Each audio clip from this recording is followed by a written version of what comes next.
So, the second video of the day. I joined a new league with the same deck except for adding a fourth ley line of Sanctity and the Abrupt Decay that I was talking about. And I removed the what's it called? Engineered Plague, because we almost never bothered it in, and the second Oblivion Ring, because except like against Show and Tell, the Abrupt Decay usually does the same as the Oblivion Ring. And it's uncounterable, so it's a more permanent answer to the Evolved, as I was saying before. Oh, I'm actually going first, that's nice. Yeah, there's no reason not to use my Fetchland here, I think. Like, we faced Stifle twice in the previous league, so I think I'm just gonna play around it.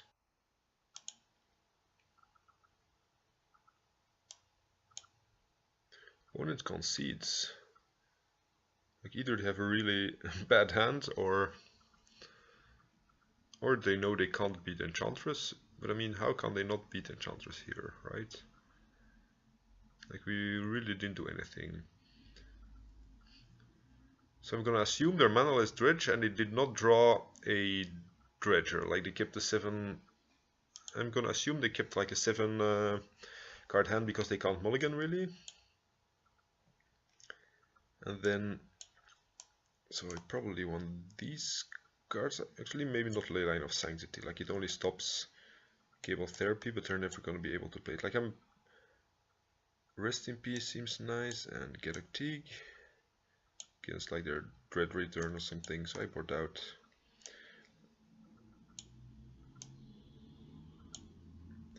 This may really be wrong, but I have a feeling this could be manaless Dredge. So I probably... do I board out any of these? No. I don't know. Actually, I can probably cut a basic forest there.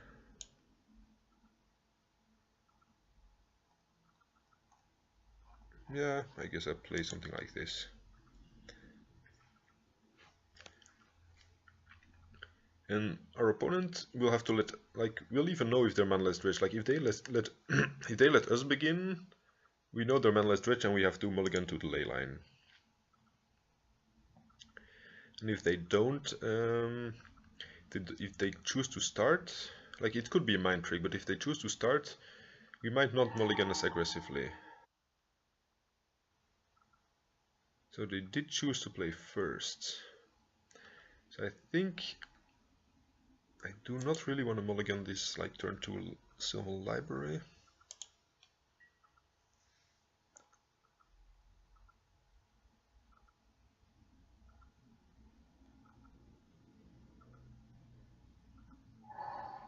Baron Moore.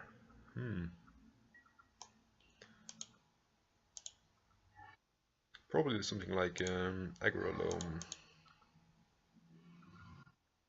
Which means that for me it's still kind of strange that they would already concede there, but whatever.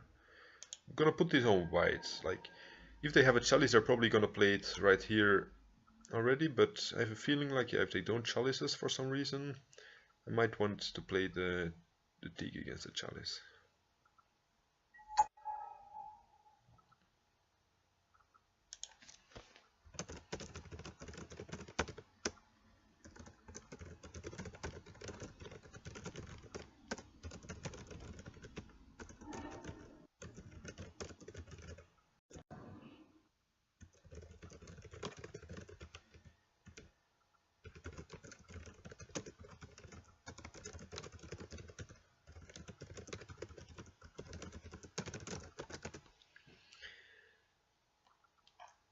Yes, I want to use Ghost Quarter.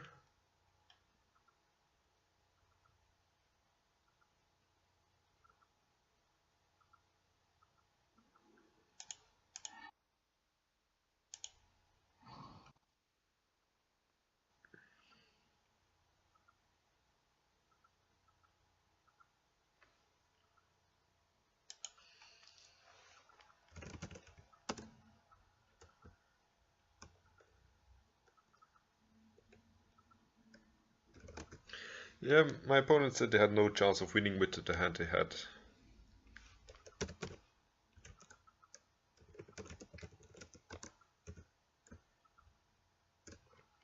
And they do have the chalice.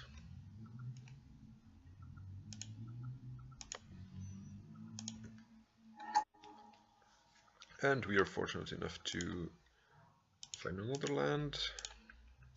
And so I'm gonna start with Sylvan Library here. Like I really wanna. He already played the chalice, so Tig is not gonna be so great anymore.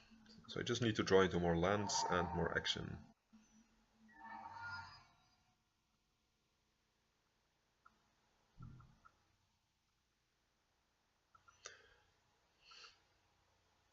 I think if I draw land, I'm just gonna jam Words of Wind, and next turn I might just bounce like my 3 lands and I force him to bounce like all his stuff. Discard, sure, like this doesn't do anything anymore. Actually no, if he discards 3, if he bounces 3 things.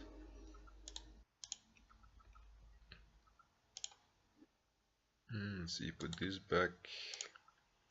Now here I'm definitely going for the presence first. I do need to open myself up to even more to wasteland.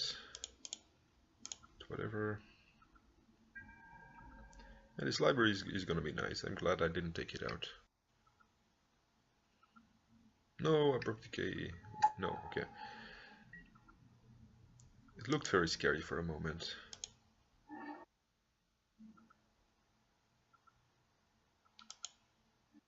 Yes. Let's see, these two don't really do anything. I don't want to get my life total too low against this guy. I think I'm gonna play the Words of Wind here and the Get Up Tig.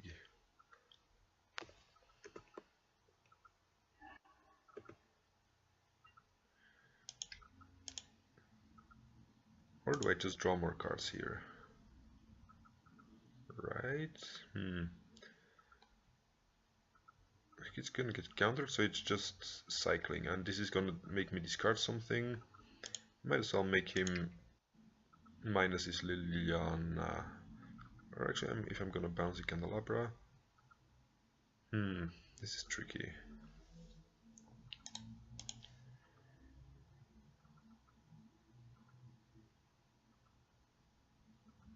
Could even see bouncing my Serra Sanctum so it doesn't get wastelanded and I get more value out of it next turn. No. I think I want to have as many permanents on the battlefield as possible.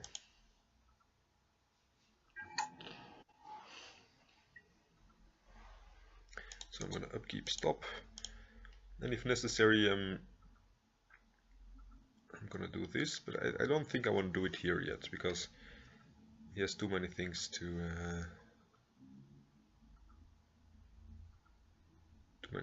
bounce. Oh, decay my... Oh,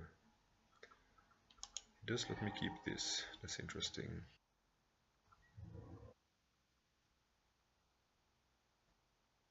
So, do 3 mana, let's say if I 3 mana Sylvan Library, then I won't be getting... Like, he's just gonna bounce 3 things, and... Yeah, that doesn't really advance me, right? Yeah, I think I can't pull the trigger on the Sylvan Library trick yet. So I put this on top, this on top.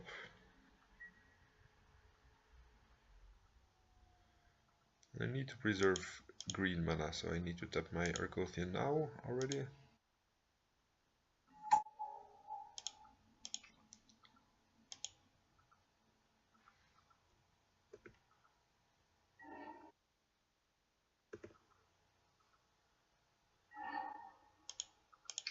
Here I can activate, and then I can bounce a land, and because I didn't make a land drop this turn, so I can bounce these forests, and I can still use it for mana. If I Actually, that doesn't matter because my draw trigger is replaced. Never mind. But yeah, whatever. At least my opponent gets to bounce something as well.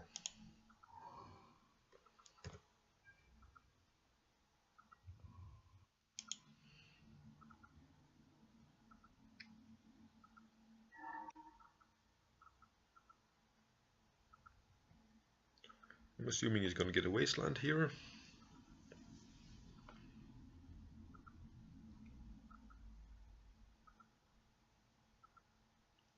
Then he's probably gonna ultimate his Liliana because just making me sacrifice the Galactic doesn't do enough. Oh, Cable Pit. Oh, Cable Pit. Kill my Teague and then make me sacrifice Dargothian. Enough.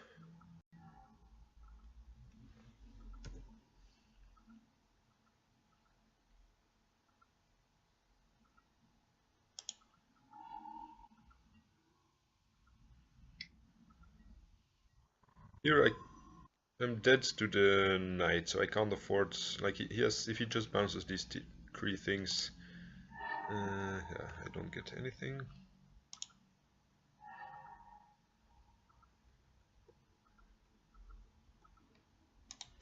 I need to put this back, and I need to pay 4 life here. It's my only chance.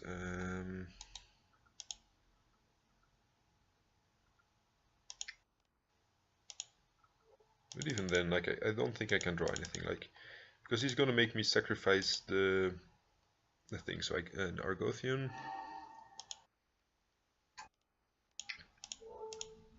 meaning I can't block here, and I'm dead to the knight.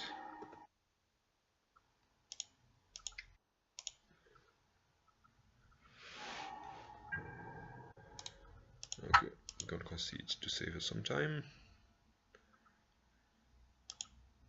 So yeah, this is definitely a matchup for Rest in Peace, but not for Leyline.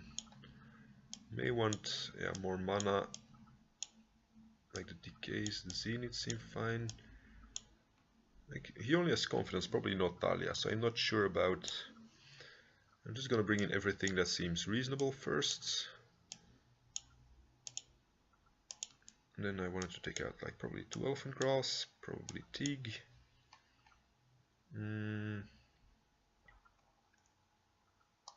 Maybe Candelabra because it's bad against Chalice and yeah, so he has a lot of removal stuff. Like he's very grindy. Let's see if I cut it like this. It could be. Yeah, I don't want the Leyline of Sanctity, so I think this is. Reasonable. They do often run Dark Depth, so I think I can't cut all the Elephant Grasses. And this hand is keepable.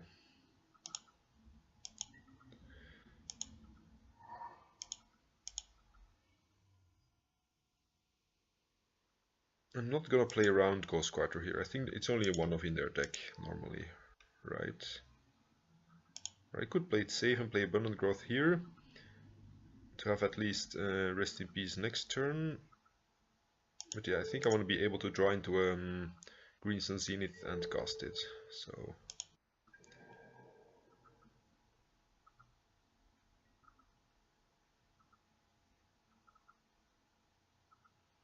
also it gives us more mana if he manages to get the Chalice online. Well, this doesn't really ramp us as much. Let's start with Abundant Growth here. Not the best card to draw.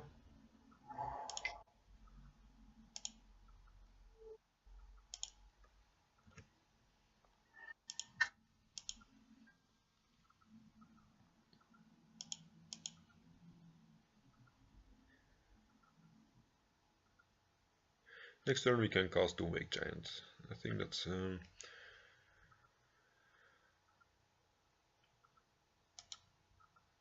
yeah, like the Leyline of Sanctity, because he plays Liliana, it's kind of tempting, but I would need to get so many cards from my deck that okay, I would need to get like half my combo to make plays for Leylines. And at most he plays like 2 Thoughtseizes and like 2-3 Lilianas, so that's not... it's probably not worth it. So discard a Grove. Rex Sage on Rest in Peace, okay. Sure. So I tap this for black.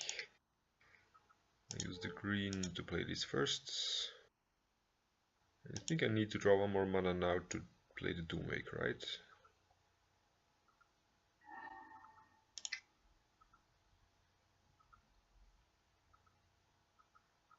Come on, stupid magical line, show me my floating mana.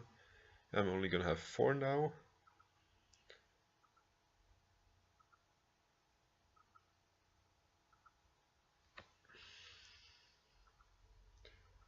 Come on. So do I want to waste my Serra Sanctum just to throw Doomwake Giant into a potential Liliana? That's the question. Like, I don't care about the Rex Sage, obviously, but it would also mean if I draw a second land, I get to play the Doomwake Giant, the second Doomwake Giant, and then that's probably gonna kill anything he plays. So I think I'm just gonna go aggro here. Maybe very wrong.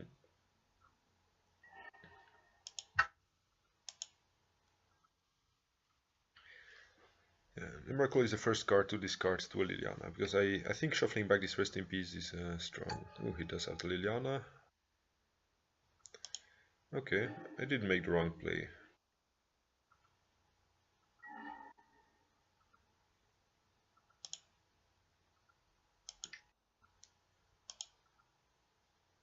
At least he can't make me sacrifice this here.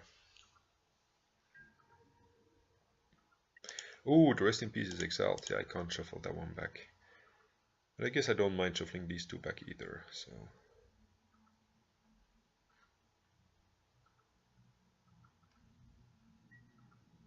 discard Emrakul.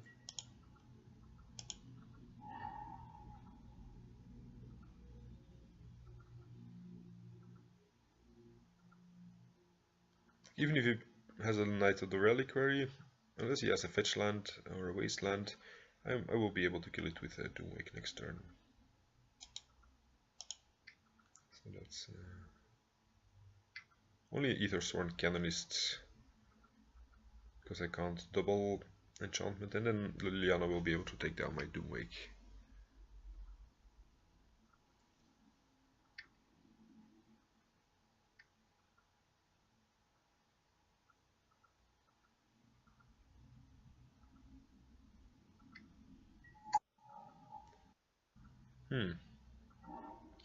That's quite a big butt.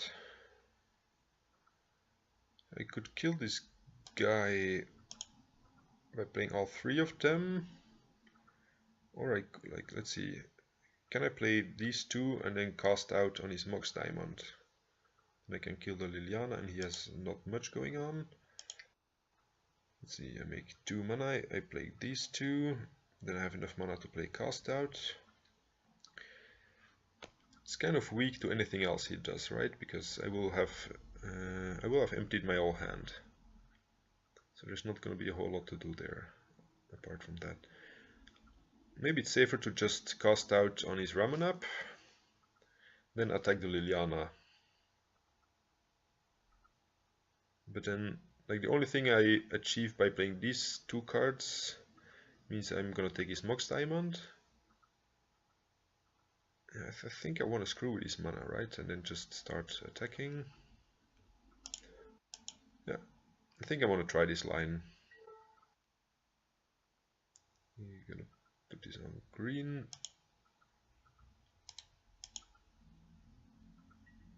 Let's play the Elephant Grass.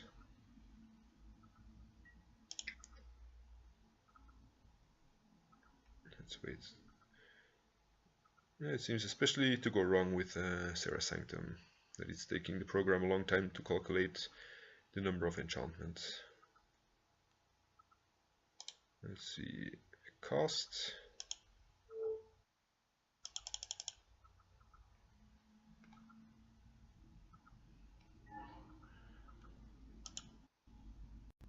And put this on the Mox Diamond.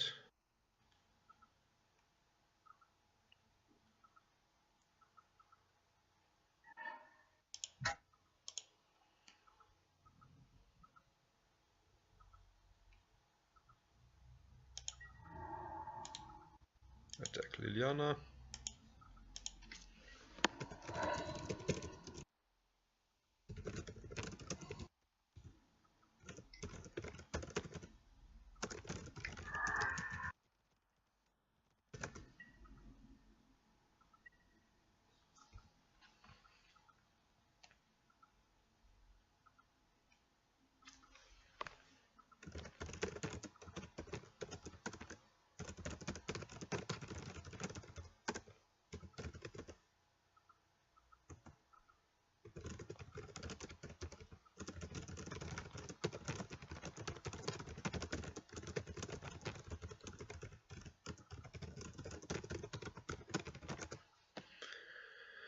Do I want to pay for this?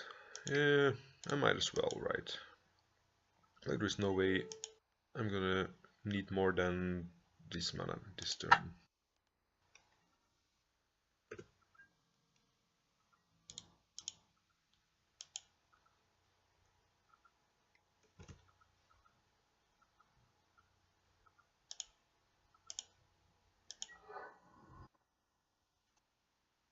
Yeah, I think we're losing this now because he did have the extra land into knight.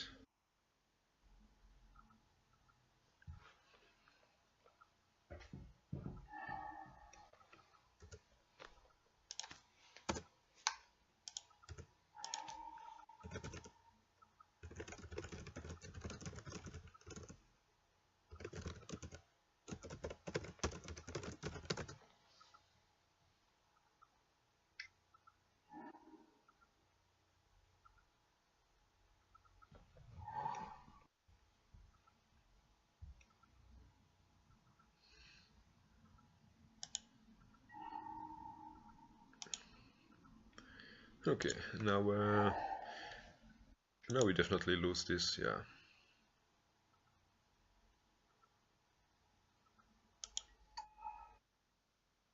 I could even have killed the knight because it was a 2-2. No, it would have been a 3-3. But with the things in hand, yeah, I think they want to run this into a wasteland. Yeah, I think I need to run this out here now.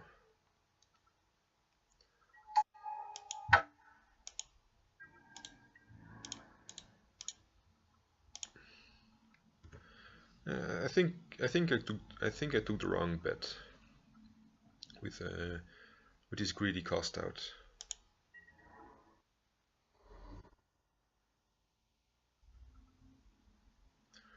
Yeah, our opponent keeps whining about our top decks, but I think his top decks have been pretty nice as well.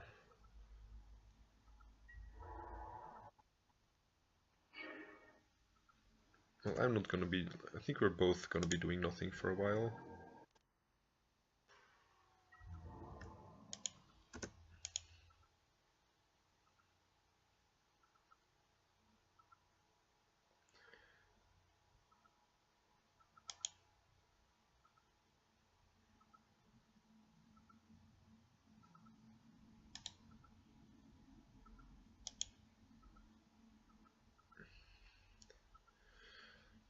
Come on.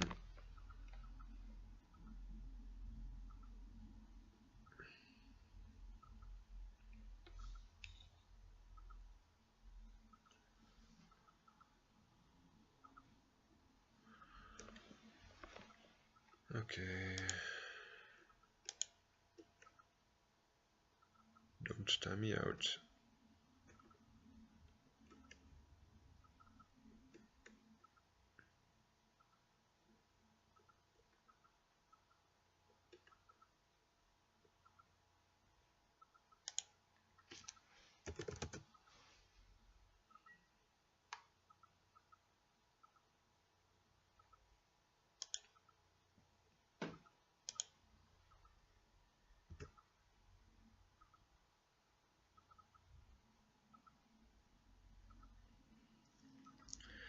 Only Serra Sanctum would allow me to cast this Enchantress Presence here.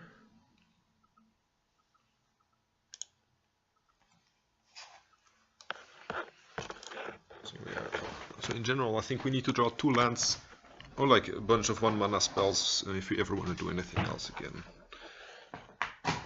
So I think we're definitely not favored here, because our 1 mana enchantments won't be doing anything with his Chalice out.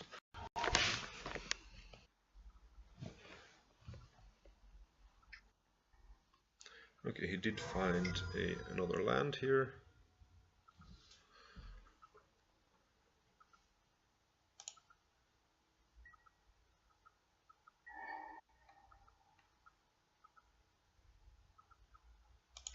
Okay, now he's gonna be able to fetch all his stuff.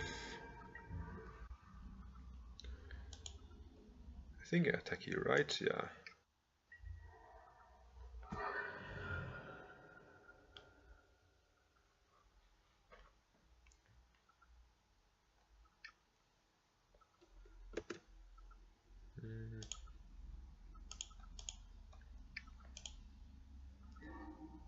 Why is my opponent doing all of this?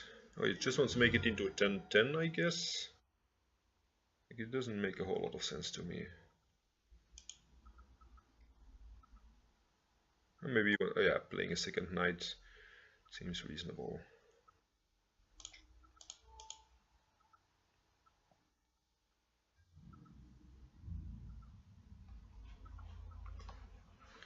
If he, yeah, if he would be at 1 less life, like he couldn't attack with both of these, which would I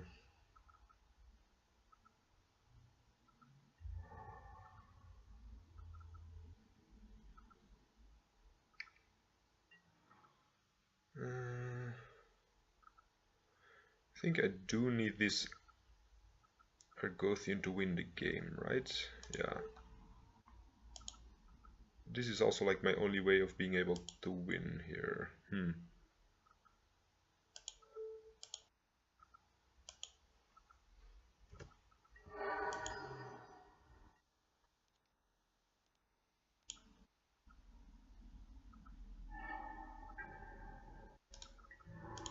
Okay, we lost to our greedy cast out play.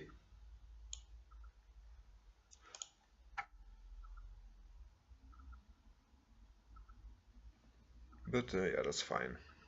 Like our opponent just had it all, including the complaining about the top decks. So I didn't feel like saying GG back, because it really pisses me off when people use a chat just to complain about how you're having everything and they're not, and then they kill and then they win. It's usually people who whine who end up winning games, so that's I'm only whining on videos, I'm not whining against my opponent. I think this guy plays something like Miracles, but I'm not entirely sure.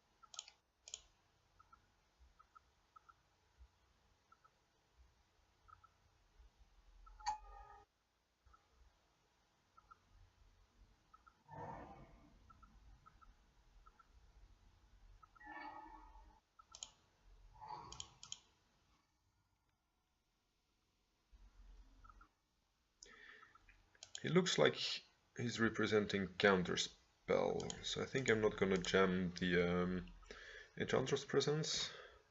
There is no other reason to keep open double island here, unless like he wants to blind predict, but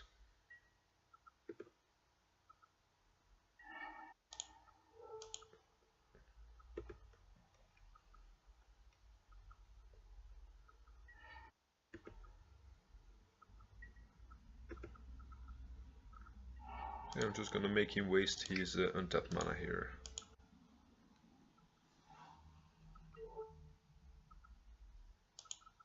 and develop my own mana for next turn. So next turn I can Enchantress Presence into Words of Wind or something. Yeah, I think he must have had something like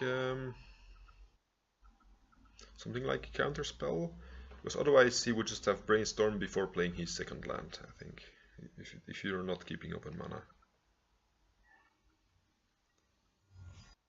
Opponent fetches. Oh, maybe he's gonna click us. Click is fine. Like whether it takes Presence or Doomwake Giant or Words of Wind, like we have 3 cards that I would be fine to cast here. So he can't take all of them away.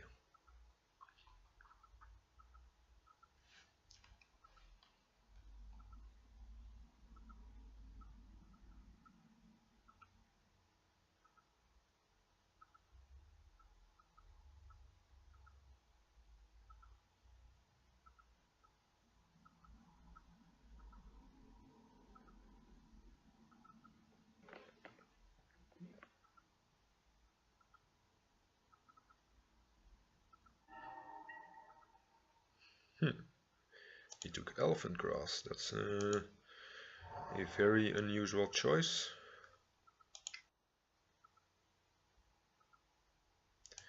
So let's start with Presence here. We're trying to maximize our Serra Sanctum mana first. Might have been a mistake because I'm only going to be able to cast one of these now. See if I play for black. Yeah, I guess I'll play this and kill the click. At least we're not under any pressure then. You might go like Mentor and plow this thing. But that's fine. Like as soon as we find Emrakul, like we're hardcasting Emrakul in like 1 or 2 turns here.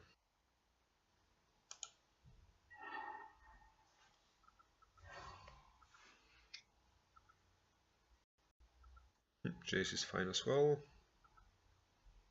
Like there's literally nothing except Brainstorm for a Force of Will.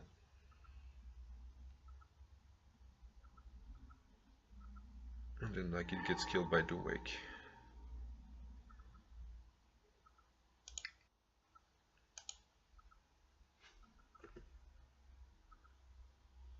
I'm playing this first because of Serra Sanctum. Like I learned from last turn that I don't... Oh, or is this the guy who is on... what's it called again? Like the Splinter Twin deck maybe? So I'm gonna play the Words of Wind here.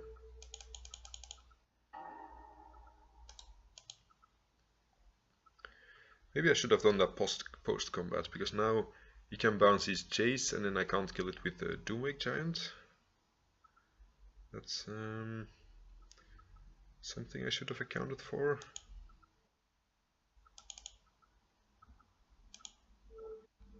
I'm still gonna bounce something here. Probably starting with a Wild Growth.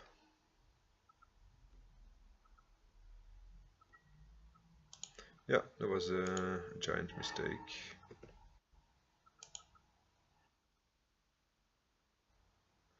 But the opponent concedes. Let's see if there's Splinter Twin. What would I want? Or have Silence? Probably Decay. Like even if there are miracles, at least the Decay is fine. Maybe Rex Sage, I'm not entirely sure. Probably Gadocteek, like it's good against both Miracles and Splinter Twin. Yeah, neither of these, so that's 3 cards in. And 3 cards out. Probably a Caracas. Like Caracas can protect myself from... I can protect my Gadocteek a little bit, but Like it can bounce my Emrakul. Yeah, maybe I could like maybe I could have forest. They will probably board in something like Blood Moon against me, so that's the reason I wasn't very that I'm not very happy to. Maybe the RF Silence is not like, at least these two have other uses than just the Splinter Twin combo.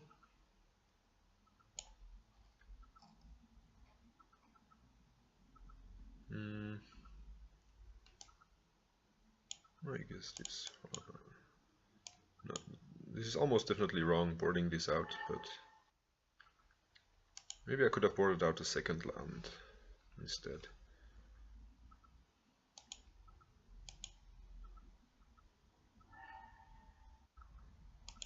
Oh, this is an easy keep.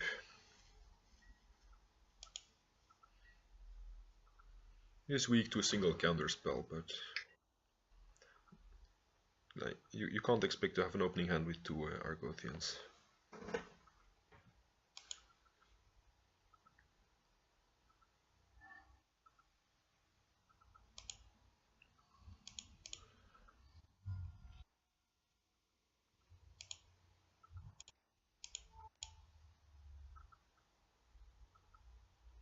Let me say, I think I should have started with Wild Growth,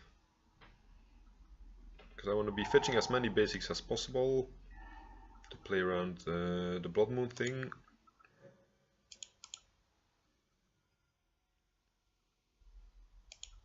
And then like this will give me more options with my colors. This is probably a counter spell. Yeah, sure.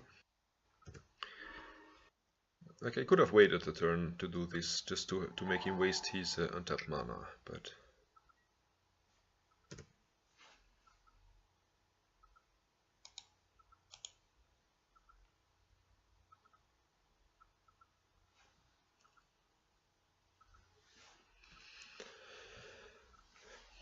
I think it's not correct for them to board in Blood Moon against me, but yeah, it's still, like, my experience tells me that a lot of Miracles players do this anyway, like just to stop the Serra Sanctum, because they're quite dead to Emrakul. And I think turning off their own fetches is worse than turning me off Serra Sanctum, because I have more ways to generate a lot of mana. Yeah.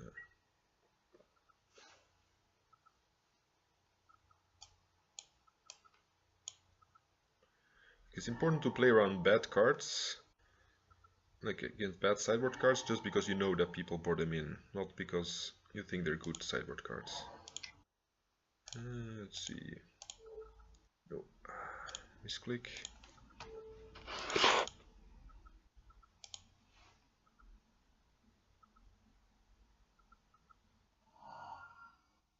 Force pitching click, sure.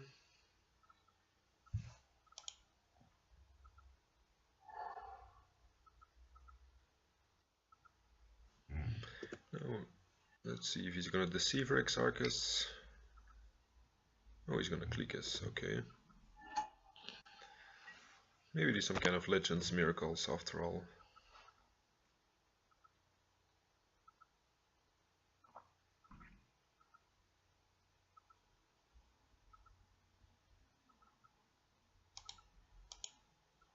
He chooses 0. Not sure why he's fetching here, but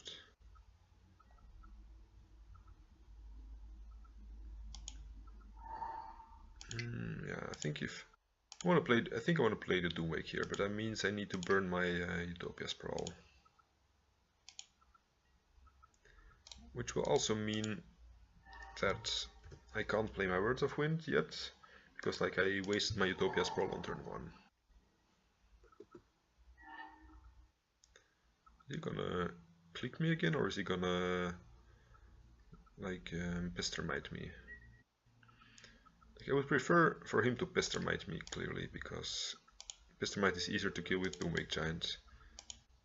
I think there might be a reason for him to end of turn Pestermite. Maybe I'm completely wrong in assessing him to be on the yeah, like basic mountain. Doesn't look a whole lot like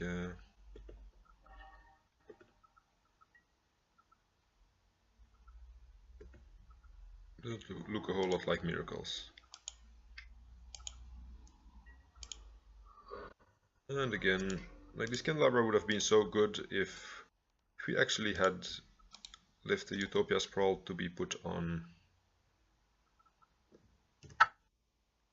blue.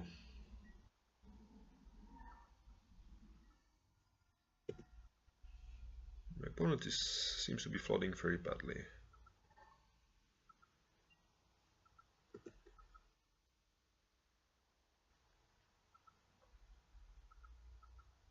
Especially the draws. Oh yeah, the draw stop is for cliques. Like if he would be pessimiting, he would probably do it in. Would probably do it in upkeep. Okay, and we're still getting screwed by our wrong mana choices. What the hell is our opponent doing? Like they're just drawing lands or something?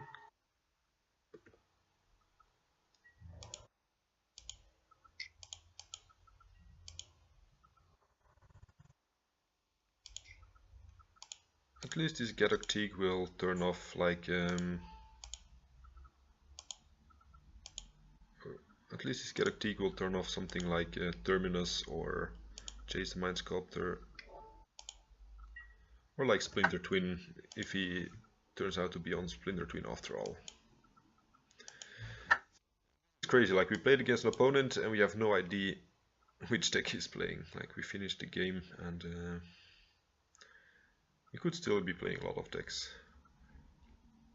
Could even be some kind of mid-range Jeskai deck that just didn't draw its stuff.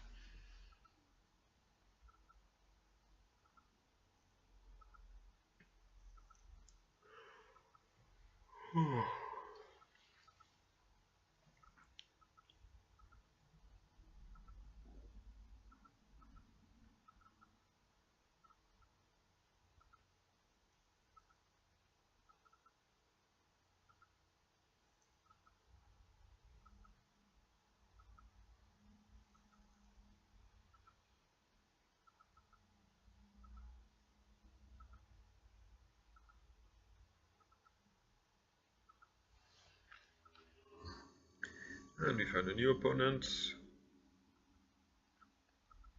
And he is on Alt Nicolo. One die roll. Yeah, we seem to be really lucky with the die rolls today. This is an easy keep. Like we get turn 2, double Candelabra into like Zenith or something.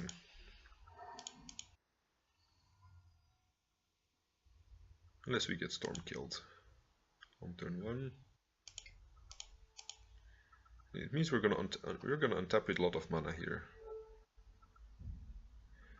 Because of the candelabras, I think I already want to put this on blue. It's like I can, as long as I don't need blue mana, I can use the blue mana to untap stuff with candelabra. And I don't have any other way to make blue mana yet, so.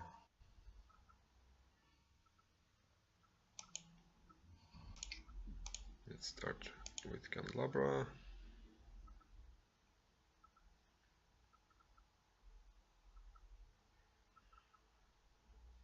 I think we can even afford to play around the days. I think I want to jam the Argothian first.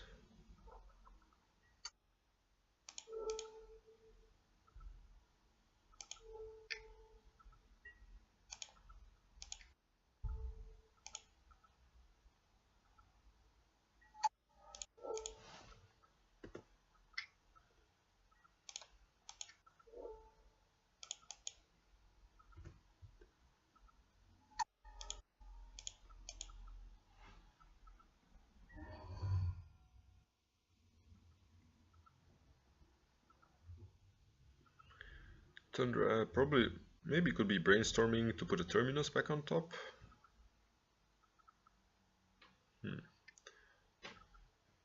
That wouldn't be the worst use of a brainstorm here. Next turn we'll have 3, 4, 5, we'll have 5 mana. So we do need to draw another land to be able to play both of these. Okay, draw, step, pause, Terminus. Yeah, if I had known, like if I would have seen the Tundra before playing Argothian, I would definitely have played the Zenith first. because they usually don't play Days, except like some mentor versions, and then I would have been able to play the real Argothian and Enchantress presence at the same time. So untap this, yes.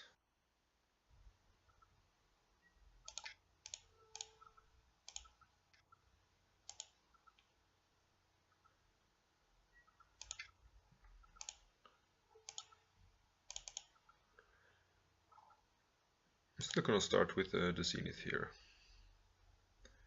Make sure it's weaker to another Terminus, but that's fine with me. Like they might play Council Judgment and stuff, and that also hits our Enchantress presence.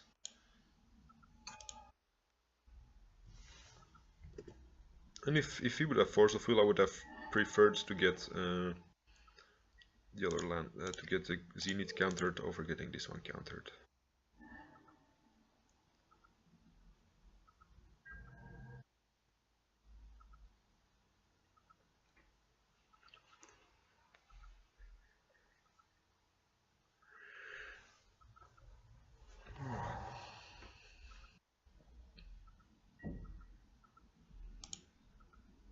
Not paying for this.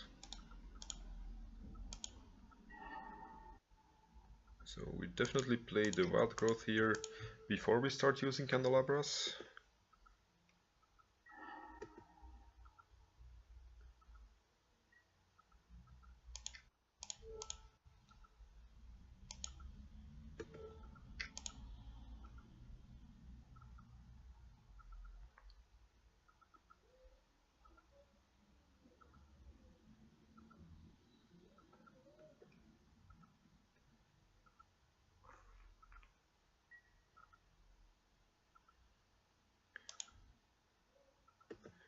I'm not using this one yet, like I might draw into a Serra Sanctum or something. Actually, if I draw into a Serra Sanctum, I'm not getting any more draw triggers, so it doesn't matter.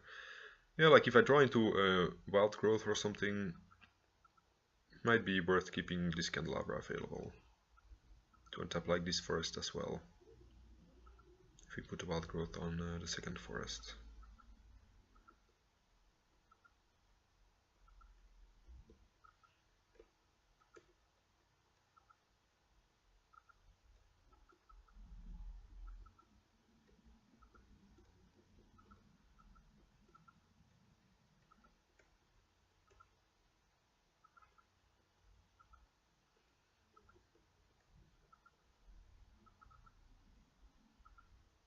Opponent is thinking whether they should force this. Like if they have a counter spell, they should probably counter it.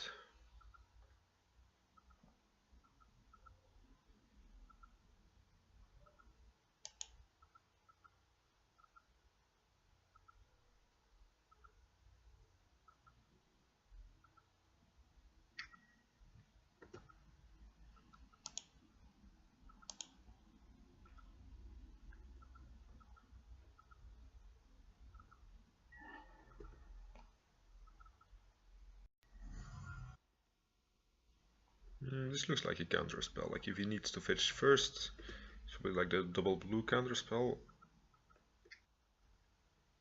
I think that's fine. Like I would, of course, I would have liked this to resolve, but we're still quite far ahead. I'm not playing this here yet. Like just to play.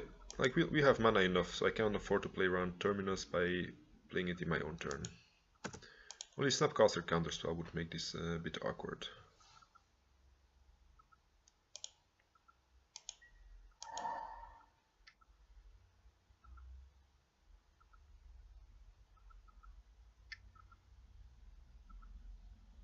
So it looks like either Mentor, no, it's a Jace. Jace is very fine.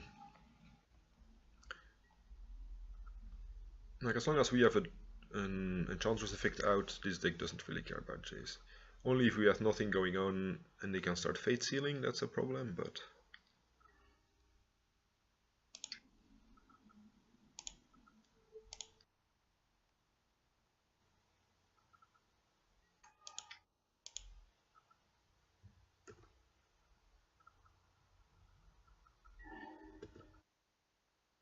finally a black source.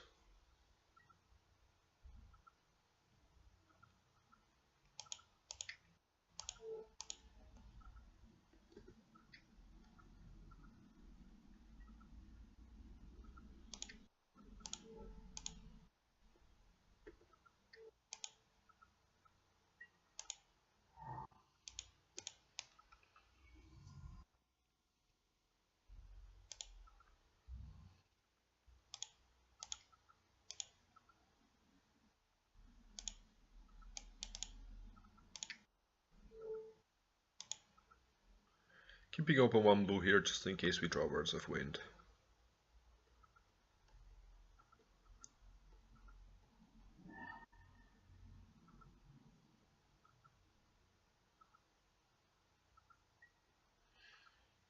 He could have put a Terminus on top, so I think I'm gonna keep one more. I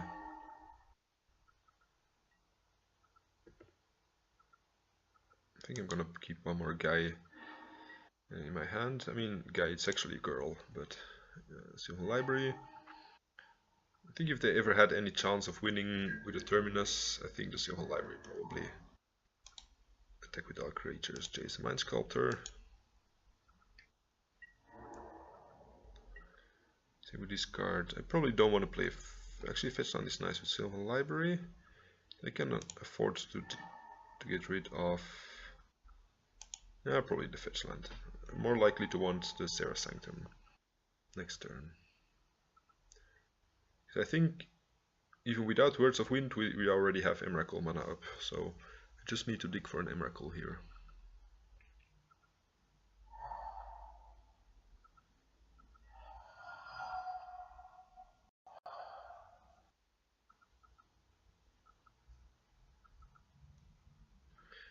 Only like Minic Engineered Explosives on one would be really annoying.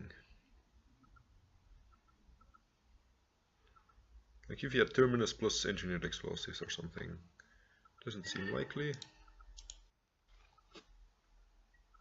Yes, I want to use it. Yes, I can put one.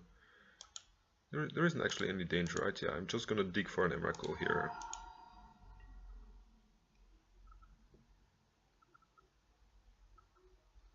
So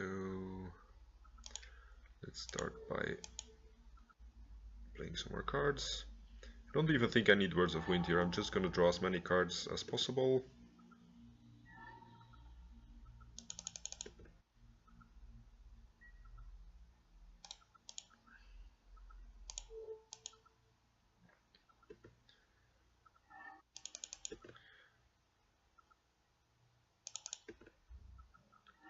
And I'm doing it mostly with yeah, I'm starting with all the ramp enchantments because I already have, yeah, because at least they're mana neutral or mana positive here, so I can't run out of mana to cast Emrakul.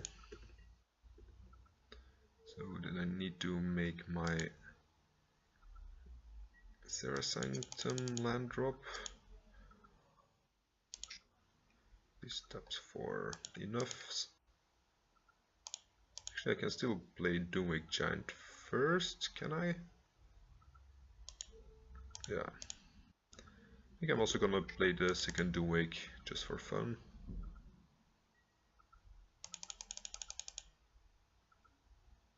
Let's see, this is should be 15 mana.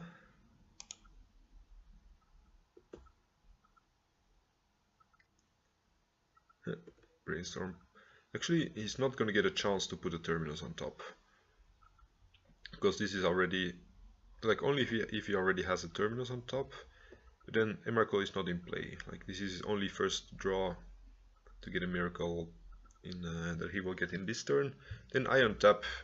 Actually, I can. He can let me untap, and then in my turn Brainstorm again and Terminus this Emrakul. That's a fair point. Definitely want these two here. DK just against Mentor. Some of these decks have adopted Counterbalance against with again with the Soothsaying.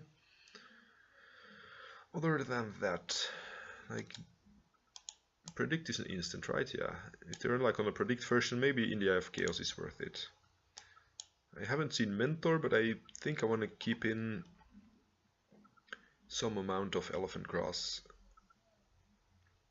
to start with. Like, I can cut a basic forest, I can cut a Elephant Grass, probably like one Candelabra, because I need, like, if I'm a bit behind on board, I really need to hit my triggers here. Like, if they counter my first Enchantresses, I can't afford to have dead cards in my deck.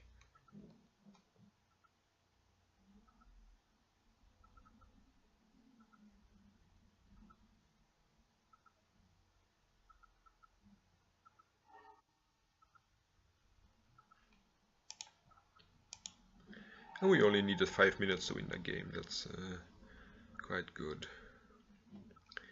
Yes, Miracles, this is tricky because we don't have an Enchantress effect yet, and they're obviously going to counter the first one, so I think this is one of the matchups where I can't afford to just hope to top deck into one. Although I do have remove for Jace and for Monastery Mentor. I think here I want to mulligan into something better. I'm not gonna go to 5.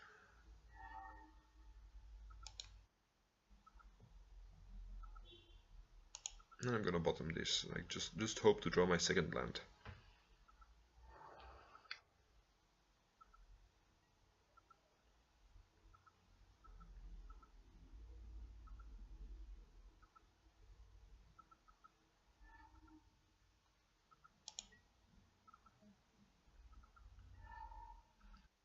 And we found the Zenith, meaning I want a wild growth. Like otherwise I might have wanted abundant growth, trying to dig for a second land, but here I just need to rely on top decking it naturally into Greens and Zenith.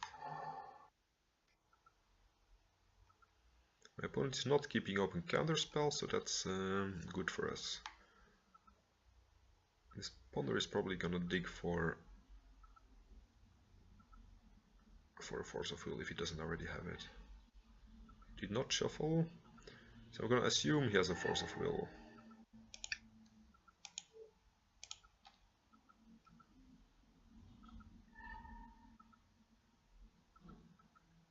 See, playing the Wild Growth nets us 1 mana next turn, but playing the Candelabra does the same. Right? Yeah. So this is yeah, this, and keeping the Wild Growth in hand will give us 1 additional trigger.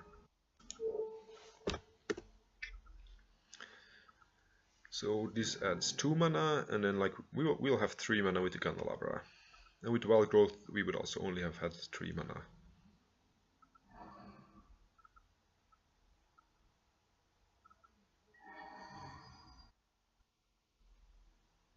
Please don't have Engineered Explosives, opponent.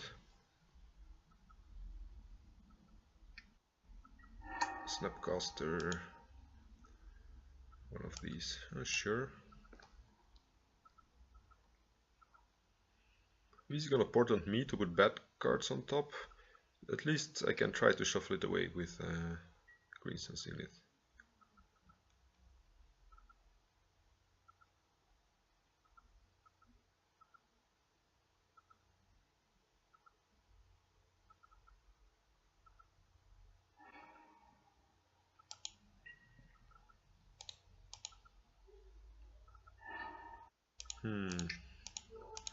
Did unfortunately not hit land.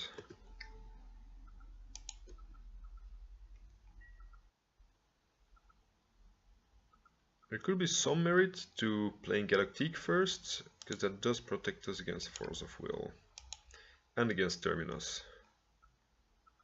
I think I'm jamming this first. Like, we don't get Jaced, we don't get...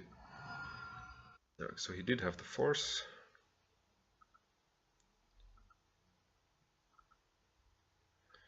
This is like the best Force bait and Terminus, like, not Terminus bait, but... Because yeah, I did it because I realized that even if he didn't force the Greens and Zenith, he could easily have had a Terminus on top, and then playing this Enchantress without having any spell to cast would have been kind of bad. Of course, if it's resolved, we wouldn't be able to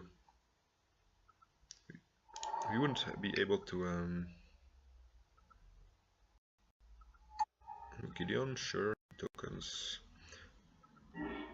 Like, yeah, let's see, I don't need decay here. Like, we wouldn't have been able to draw a card of it before. No, I mean, what I was saying, yeah, if we resolved the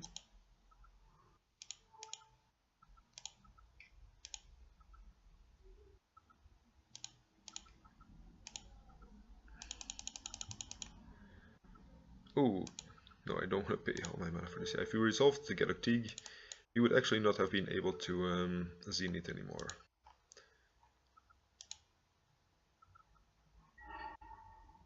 Okay, opponent does not have a force. That's great. We do have an elephant grass.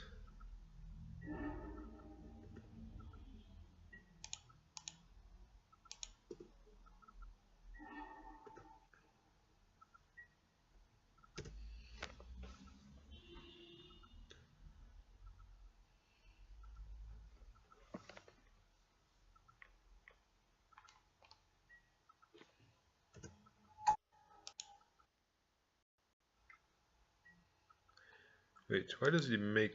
If he doesn't have a land drop yet, why does he make this into a creature? Like, because he needs to pay 4 for this. Okay, maybe he already had the land in hand. Maybe he wanted to ponder to see if he should play like a normal land or a fetch land. Huh. Opponent could not pay for this. See, I float the mana here. No, I think I shouldn't actually auto yield to them, because I might want to untap my candelabra at some point to either getting too expensive. I might want my candelabra for making more mana.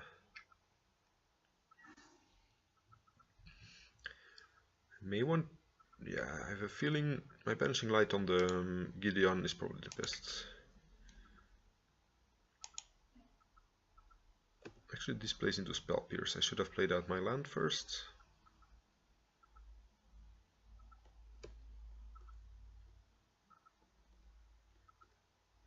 I don't think Miracles actually play Spell Pierce, because nowadays they only play Flusterstorm. Yeah.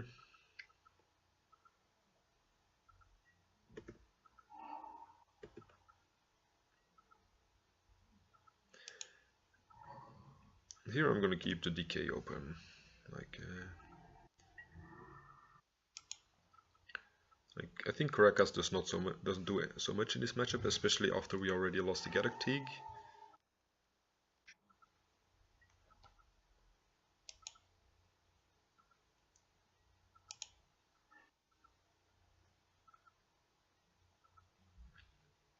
Yeah, he can fetch and attack here. Actually, Caracas bounces this, right? Oh no, only with the new rules. Like,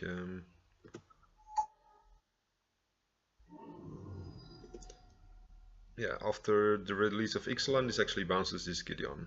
So that's... why is opponent tapping his mana? Oh yeah, he needs to declare attack first.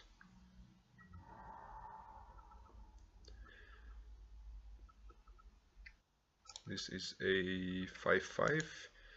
So yeah, we have 4 turns, like 3 more turns after this.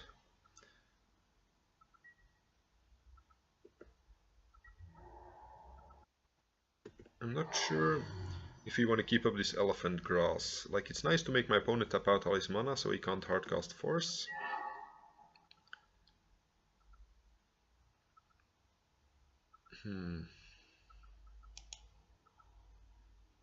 See, I have to pay for 1, 2, 3, 4. Yeah, I think I'm gonna pay once more.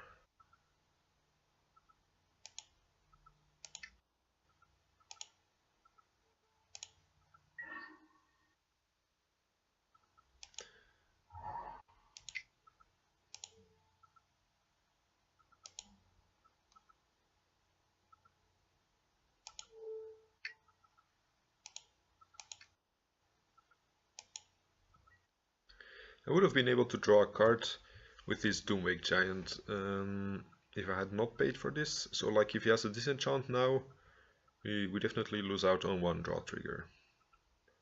And this also blocks Gideon forever, so... Like, Gideon is a 5/5, and this is a yeah, 4/6. Yeah, the big butt on this creature is really nice in a lot of matchups.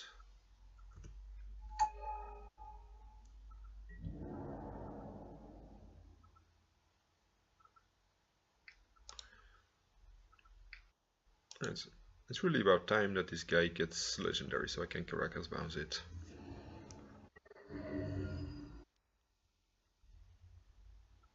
You will lose to a force on my Doom Enchant probably.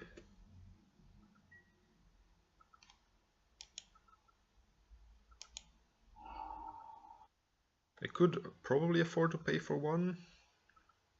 Then if I draw anything else of the Enchantress presence, I can't cast it. So I think I'm just gonna go for it this way. So Wild Growth this first to have more Candelabra value. Emrakul, you say.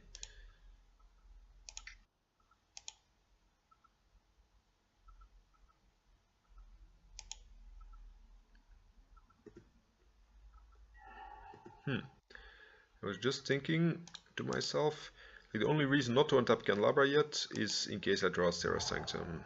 So we did and got rewarded. Actually, it doesn't even matter, right? Because I can't cast Emrakul yet, and I can't cast any more enchantments. Or can I cast Emrakul? Jesus Christ, I can't cast Emrakul. That's really great.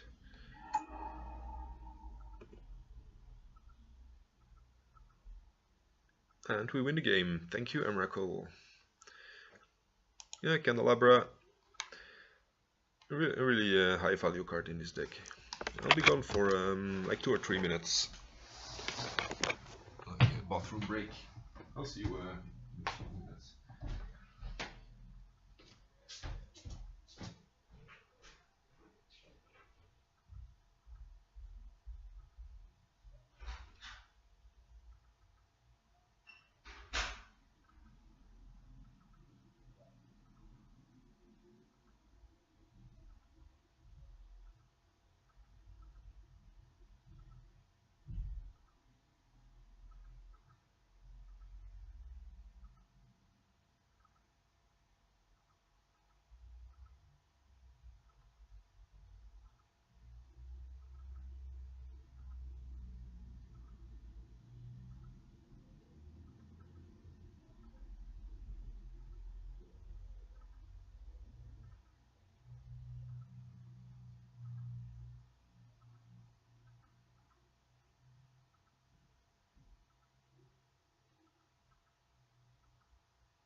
Yeah, Sunday afternoon. Apparently a lot of people are online. That's great.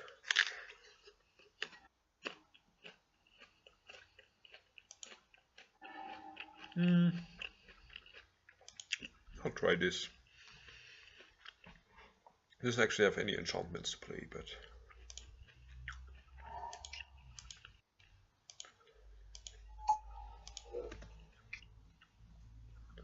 Yeah, if anybody wonders why I do this, it's just I just activate it to untap 0 lands to be able to like F6 my turn. Because as long as this is untapped, you're you can't auto pass because you can. It only works if you're not activating anything. Like if you don't have any things you can activate. So as long as you can activate this for 0, you can't F6 your turn. That's not the worst card, I guess.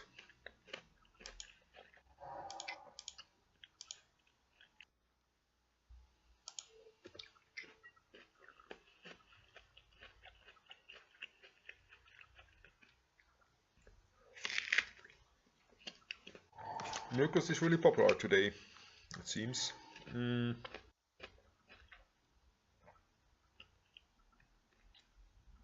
I don't think I want to play a second Argothian into a Terminus though, right? I think I'm just gonna wait my time here.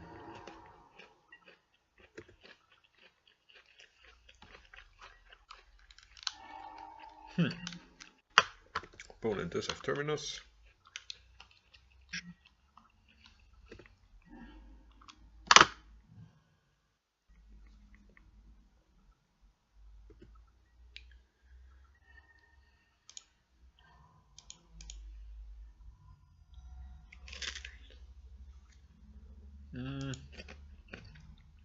I don't think I'm gonna play around back to basics here.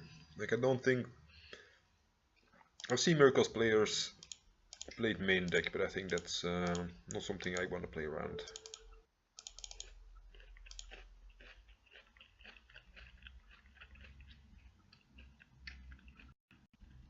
Counterspell, that's annoying.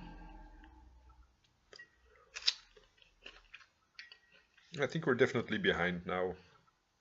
Like if he finds one more force, we're probably not going to be doing anything for the rest of the game.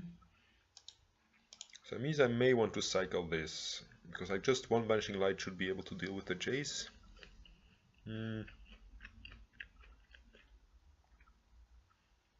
I don't like the cycling play here. I think I have to dig for action like before we were completely locked out.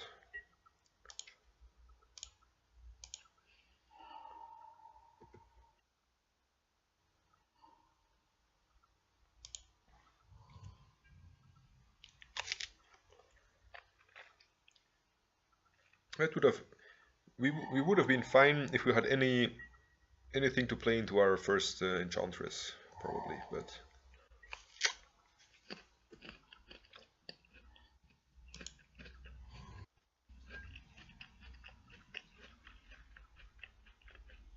I mean I could have wasted my Banishing Light to draw like a random one card, but I think that's not worth it. Now my opponent is keeping open Hardcast Force mana, so I think I can afford to wait one turn and try to make him tap out or something. Maybe not tap out, but do something with his mana.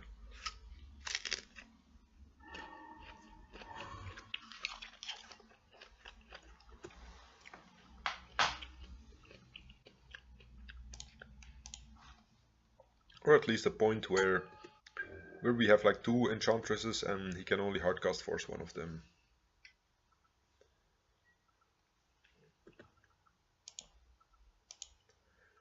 See what he's naming. Swords of Plowshares. Yeah, that's not a good card against us.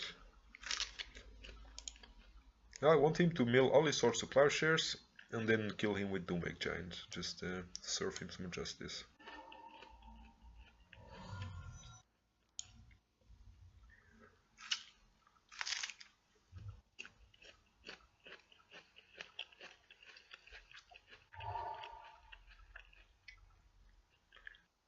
Okay, opponent does not have Hardcast Force up anymore. And we have a protection against getting Fate Sealed. So at least if this gets countered, we get to Banishing Light and Chase. That's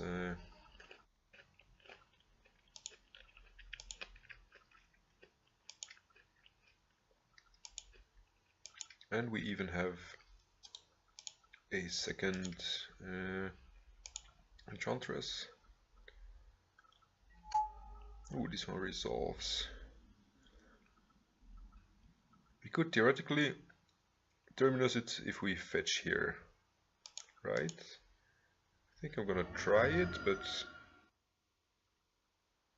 yeah, it could have been quite risky.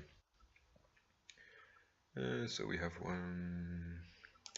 We'll start with playing Wild Growth here, though.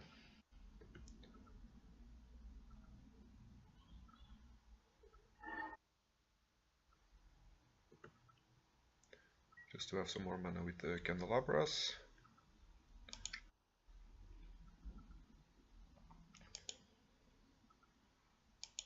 I think I go for the Banishing Light on the chase. So our Serra Sanctum will make more mana after we untap it.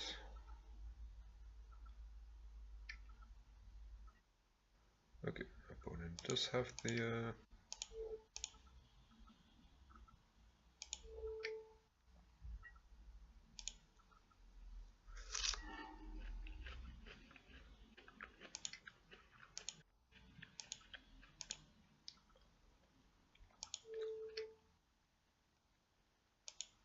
Oops, I need a...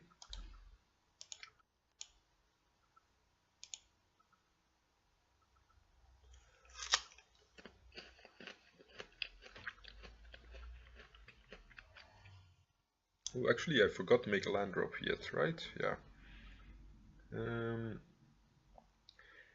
But either way, we wouldn't have been able to play both our Zeniths anyway. Like, so I'm happy. Yeah, he probably did counter it because he knew he had the terminus on top.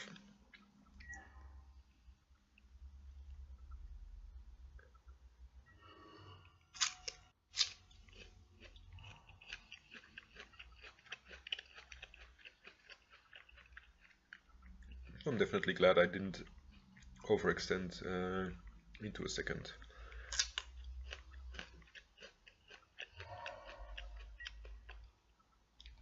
Here, even if this gets countered, I probably play out every wild growth effect just to get my Emrakul online as quickly as possible. Ooh, they did take the wild growth. They probably understood my my line there. Actually, yeah, they're representing Hardcast Force, but they're gonna be representing it forever now, so I think I can't play around it anymore. Because you have so much mana and the chase up that they don't... Now they can even start chase bouncing the Snapcaster for more unexpectedly absent. Oh wait, he put the Wild Growth back on top. That's why we drew the Wild Growth again.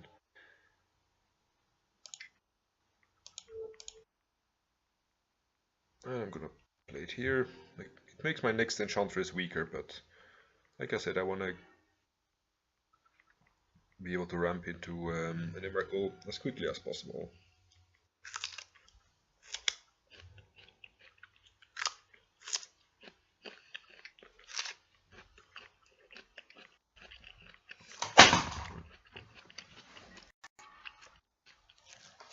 My opponent clearly has a counter spell up. Like they're leaving 2 mana untapped, so...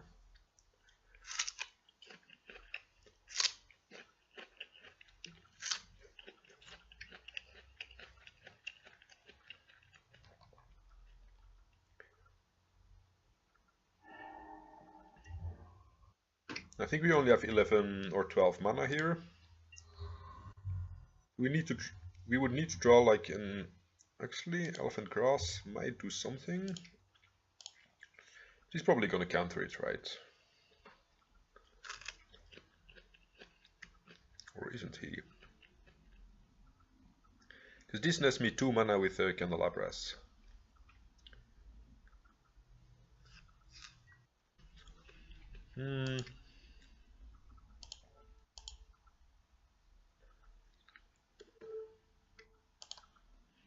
I probably don't have enough here, but...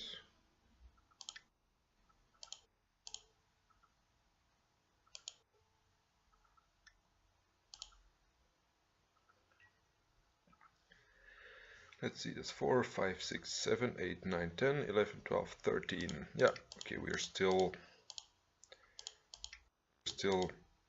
a few mana short. We're 2 mana short here. And we would have had the mana next turn.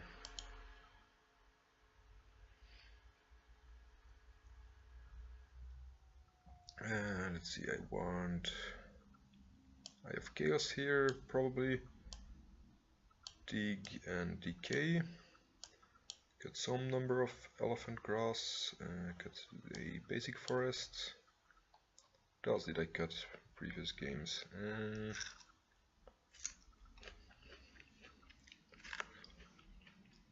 They didn't seem to be a Mentor, as far as I know.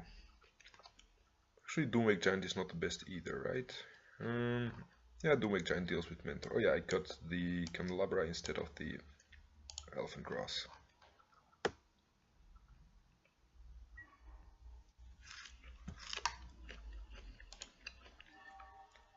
I think against Miracles I need to mulligan that. This is only slightly better because of the redraw here, but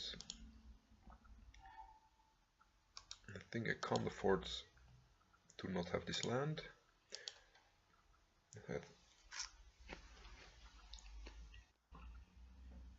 I think with this opening hand we are probably not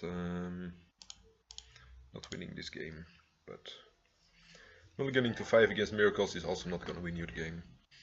So we lose this one, and then we need to win the last one to go 3 and 2.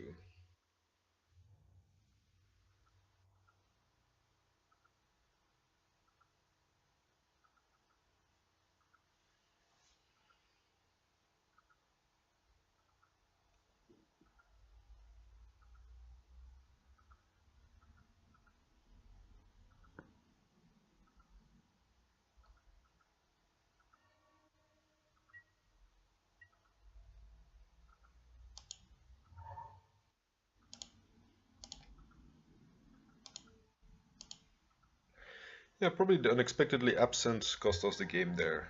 Otherwise, we would have been 1 card deeper, and they would have had to counter like the second Wild Growth if they ever wanted to.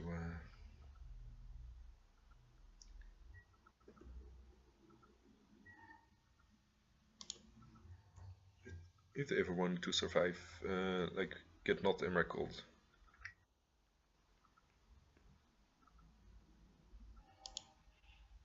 Unexpectedly absent, sure.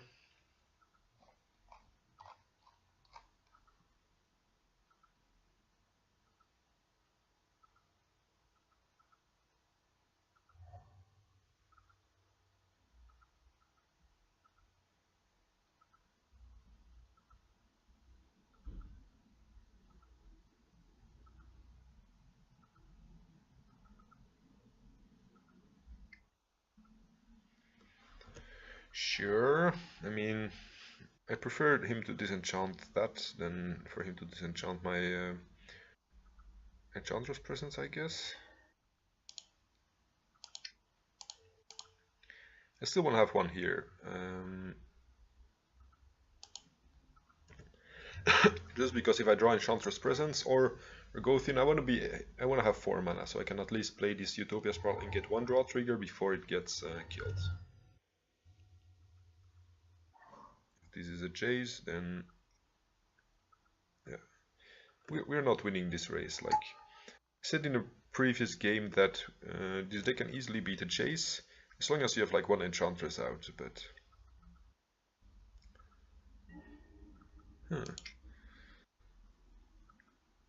I'm gonna play this. Like they certainly have like Snapcaster for this disenchant here, but not playing your cards doesn't win you the game either, so.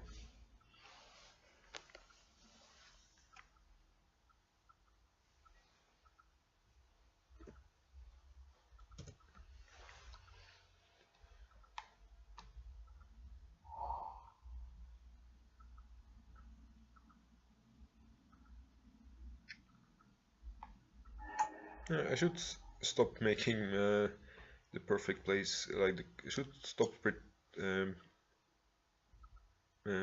predicting what my opponent is going to do, because it always comes true and it always wrecks me. So I think there is no reason at all yet to play this Utopia Sprawl yet. I need to be really close to 15 mana before it's worth throwing away an enchantment.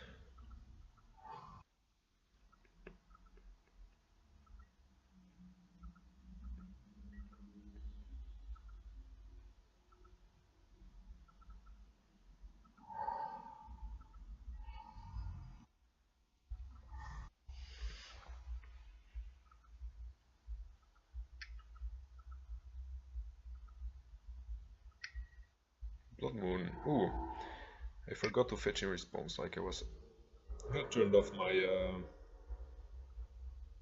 yields here.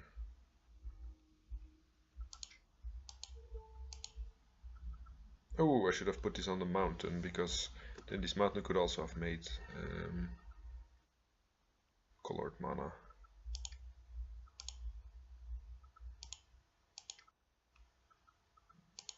That's a grave mistake.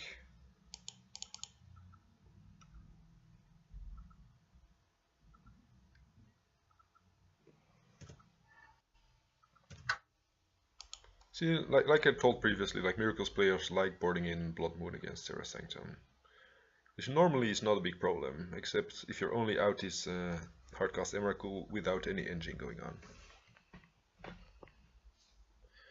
If we brick on our draw here, I'm going to concede, because there's no way this is going to work.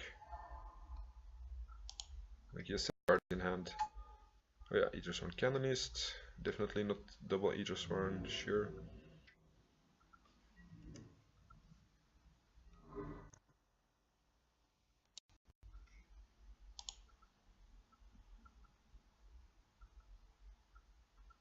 Like now, even Abrupt Decay is going to be enough here.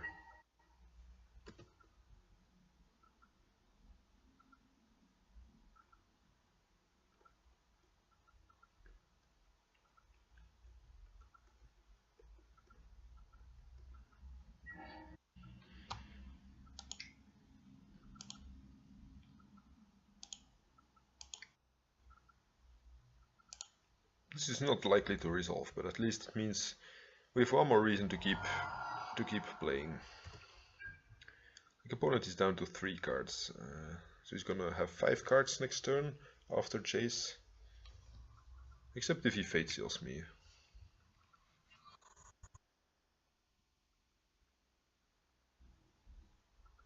So he's gonna have 5 cards, and then I need to draw exactly another Enchantress effect and need him to not have it. Actually, I think this is a reason to keep playing on for now.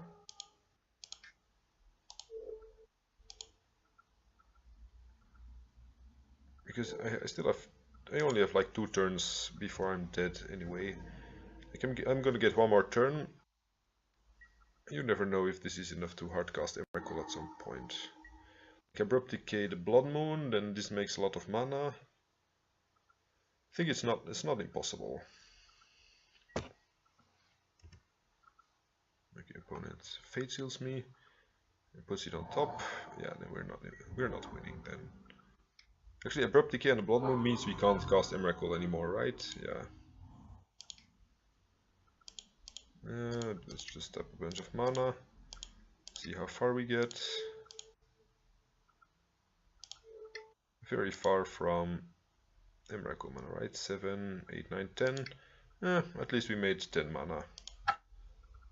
We would have gotten there without the Blood Moon. So yeah, maybe maybe he was somehow right to board it in. Okay, so we punted the one here with the like the greedy play with the cast out, and this one I think we didn't stand a chance with this opening hand.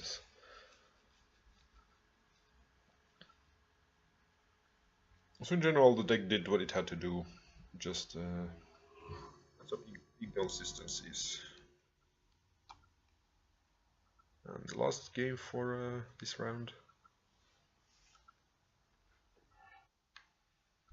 Again miracles, sure. I'm definitely keeping this.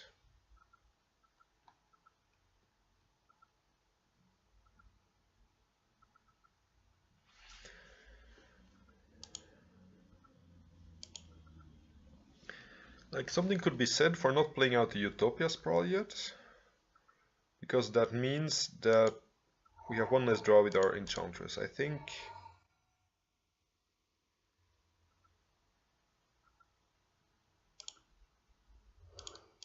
I mean, this guy already knows that we run Enchantress, but I'm just gonna play Tropical to pretend like we're Cloud Post or something. It's like, unless we draw 1 mana enchantment, like, we don't have any reason to have 3 mana next turn, like, because we know the guy doesn't play Daze. So we are equally dead to a Terminus or a Force of Will, and at least we'll have like 1 more enchantment in play to do something.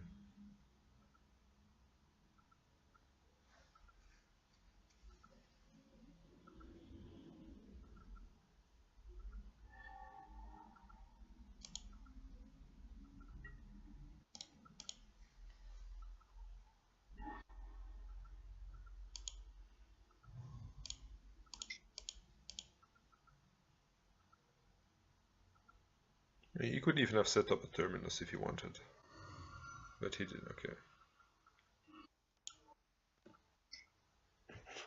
And we're gonna auto pass here with my Candelabra.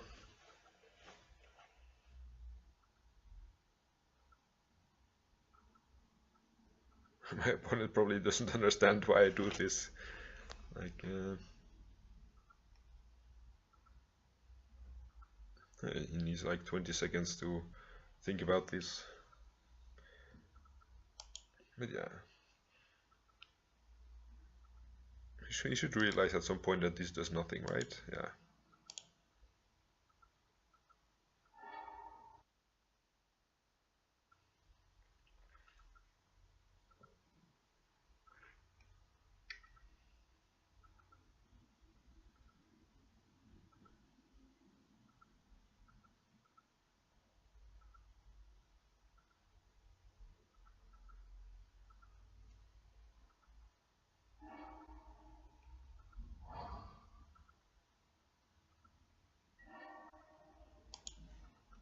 And now we are stuck doing nothing until we draw another draw effect. Or we could like draw an Abundant Growth and like go for the Words of Wind Abundant Growth shenanigans.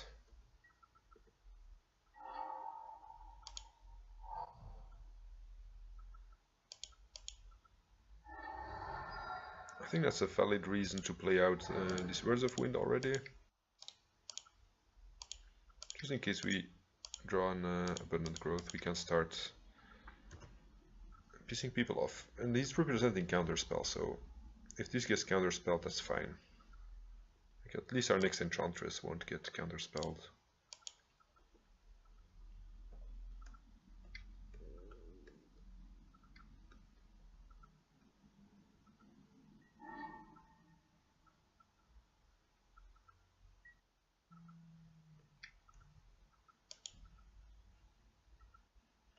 Predict himself, sure.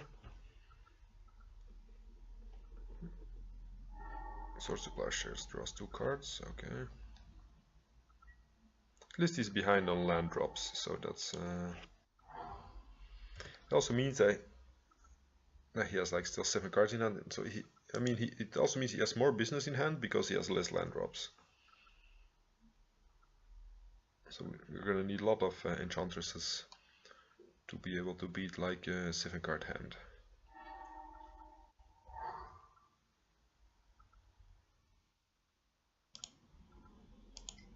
I think I'm still throwing this into counter spells, like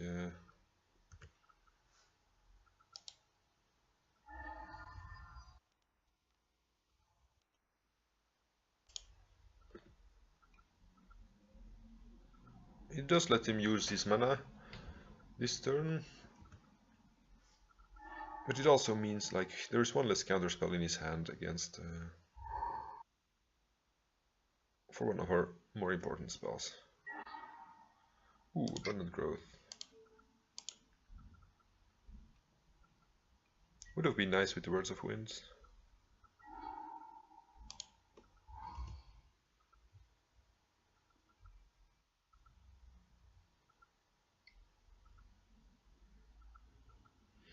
Yeah, I can't afford to lose the third one though, because we only play three of these. Yeah, and our opponent is pulling ahead. Like now they're gonna be able to make their land drops and still have like a lot of business in their hand. So my best bet would just be natural Emrakul here, because that's the only thing they can't counter.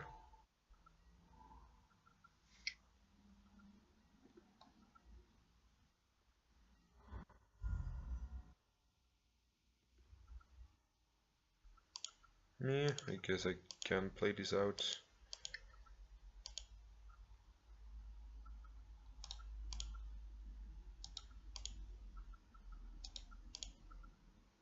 Okay, let's start by playing a wild growth here, then I don't need to use my fetch lands.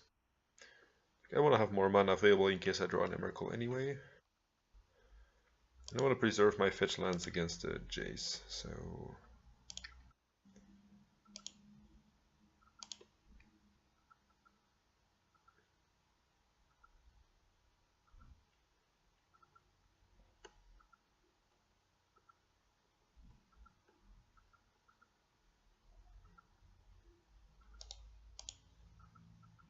And he takes the clock off the table. He'll probably have something like Snapcasters or Plowshares, but... That's one less Snapcaster for a counterspell. Huh, Terminus. Okay. Or like it's one less Terminus for an Orgothian.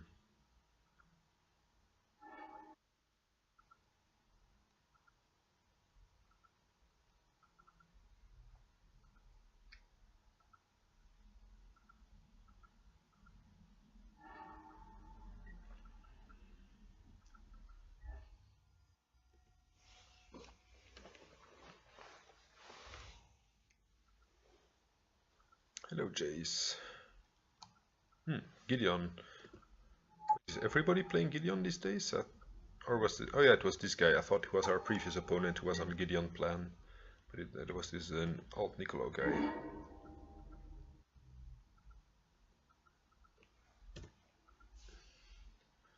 Okay, I think now if you draw an Emrakul, we're actually going to be able to cast it, right? So 1, 2, 3, 4, 5, 6, 7, 8. And this makes it into 9, 11, 12, 9, 11, 12, 13. Yeah, if you play out one more Utopia Sprawl, I think we can cast the Emrakul.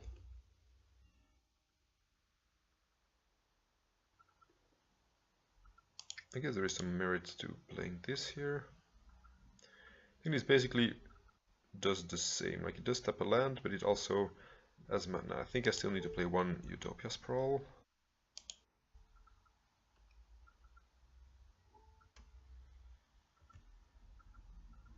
I choose green. Like we can't even do fetching for deck thinning really, because we have a Doomwake Giant on the bottom. So if we take a land out of our deck, we put the Doomwake Giant back into our deck.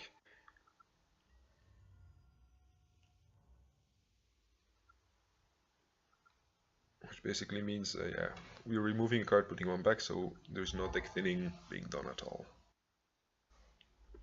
So they're gonna attack for 7. So actually he's shutting off one of these fetch lands. Oh no, he's only attacking for 5, okay.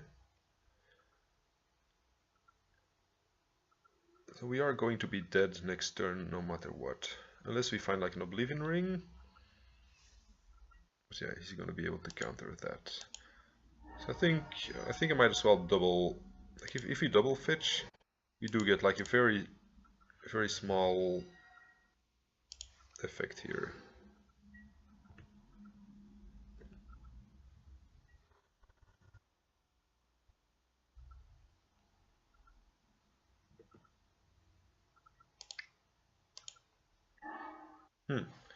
Zenith, it does block this card, but then because we fetched, we are no longer...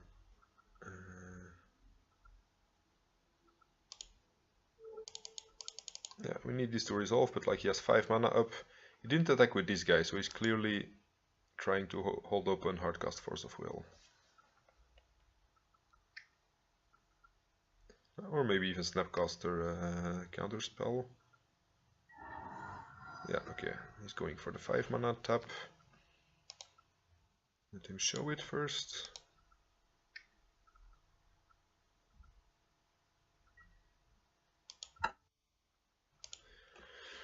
Let's see, this Argothian would have given us 1 more card, probably wouldn't have been enough here. We want a Teak, we want Decay, maybe Aura Silence, like against this, if he brings in Blood Moon, or if he brings in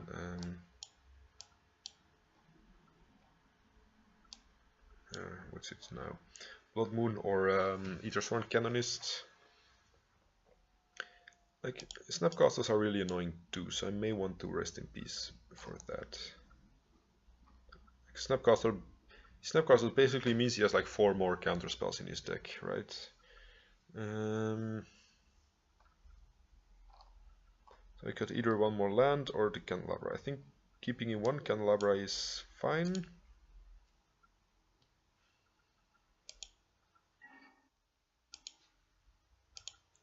Yeah, this hand is awesome.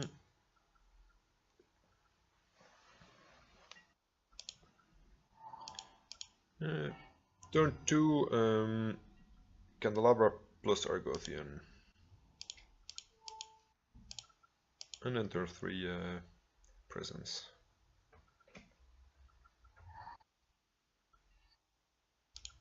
And Argothian is a lot worse in this matchup. So if I get anything countered, I definitely want it to be the creature.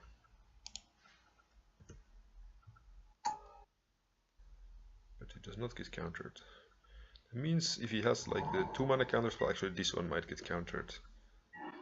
But that's fine, I suppose.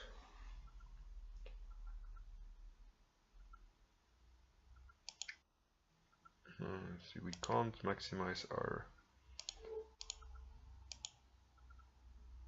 I think because I want to save this white mana here to be able to cast like Aura of Silence or something. Actually, we only have 4 mana, so it doesn't even matter.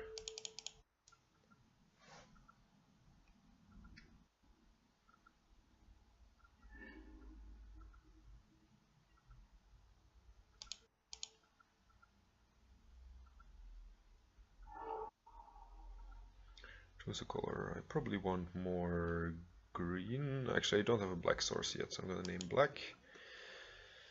Like, how greedy is it to play out? Actually, this only makes 2 mana, right? Yeah, so we can't play RF Silence anymore, so I'm definitely not playing the Sanctum.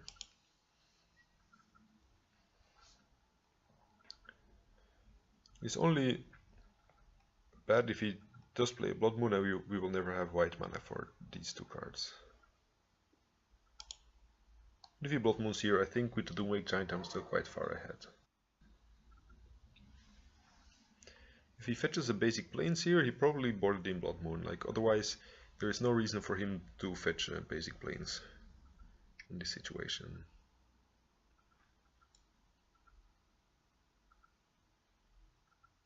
Ooh, engineered explosives. Okay. That's I definitely should have tried to call, yeah, if I would have been able to cast the Aura of Silence. That would be nice. And we're getting wrecked here.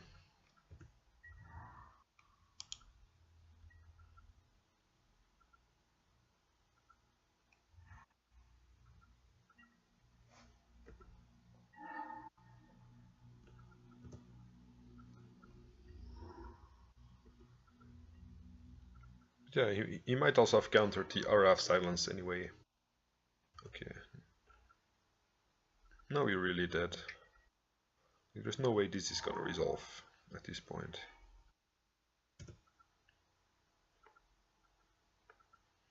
Yeah, this is the strongest land in our deck and also the weakest.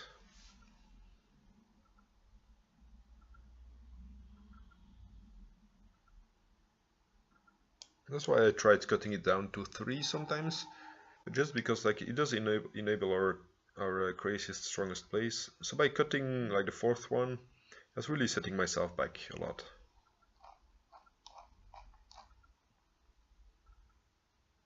Yeah, my opponent has 6 cards now. There is no way he has no disruption for the next thing I play.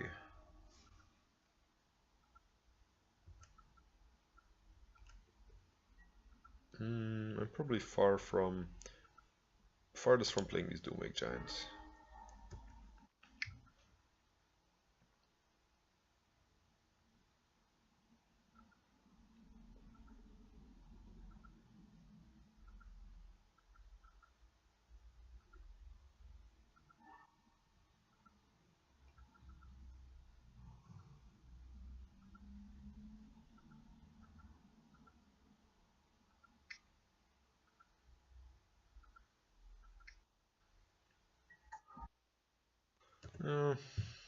GG.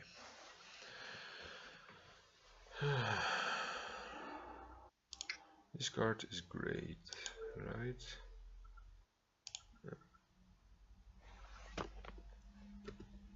I might even have countered this if I were him. Oh my god, this is like the worst. This is like the worst card ever.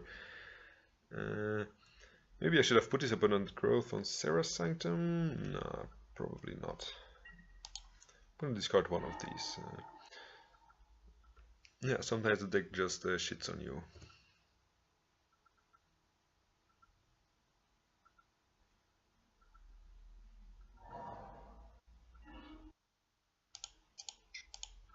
I mean, he certainly has a hardcast Force of Will or something right now, but... Oh, he does not. Maybe he has Terminus set up?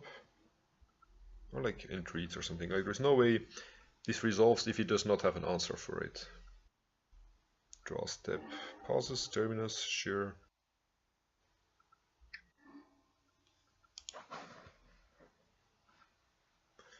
And he's starting to Fate Seal me.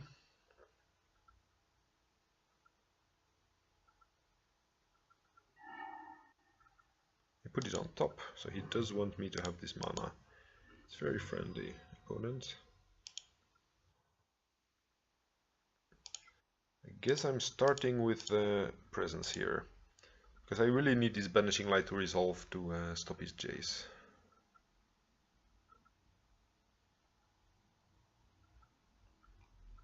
I think at this point, yeah, the Banishing Light is most important. This is Enchant.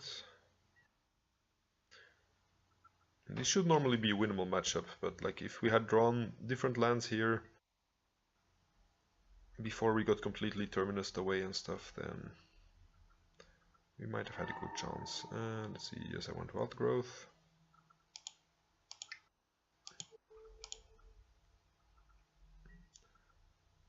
One, two. Actually, we have 4 mana, so I'm going to end of turn cast out him. Just like I think the most efficient way to tax his mana is first to cast out end of turn, and he might, like if he hardcast Force of Will or Snapcaster Counterspell or something, then he already has used his mana, and then like he has less mana to respond to this Banishing Light. Let's see what this costs.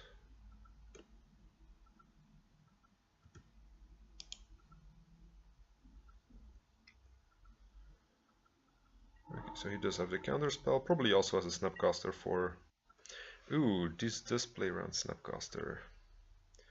So I'm gonna start with Rest in Peace.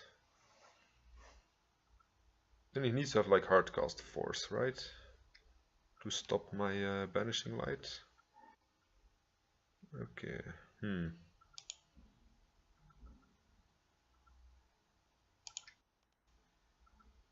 Is there any reason to play around Spell Pierce here?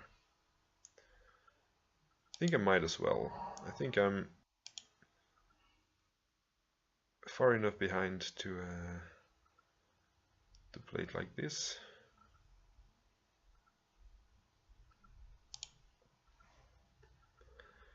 Like, I still don't think this is gonna resolve because he's had so much filtering going on.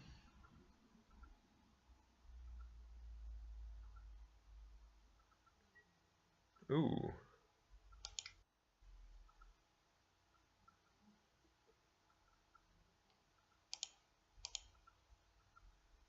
Why am I not auto-yielding to this? Whatever. Guess I'm also playing RF Silence here just to make his life possibly a bit more miserable. And this is another reason why the cast out is really great. Like the flash was really important here because it forced our opponent to like it allowed us to play around like a Snapcaster in his hand.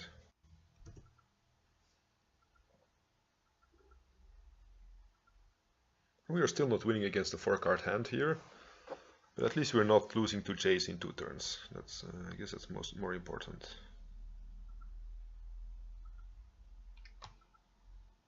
And then the second Jace, yeah, good job.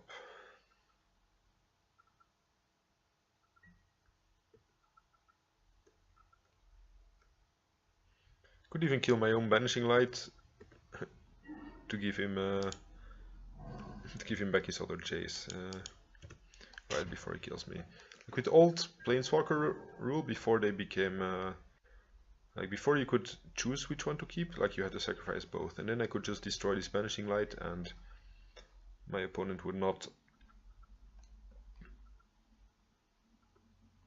have a Jace anymore.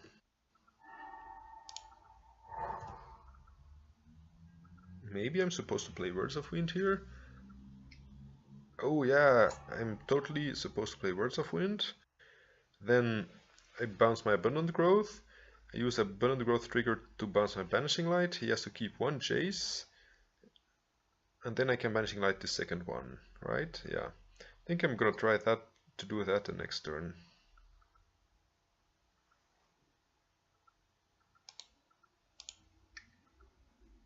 What's he gonna wear there here?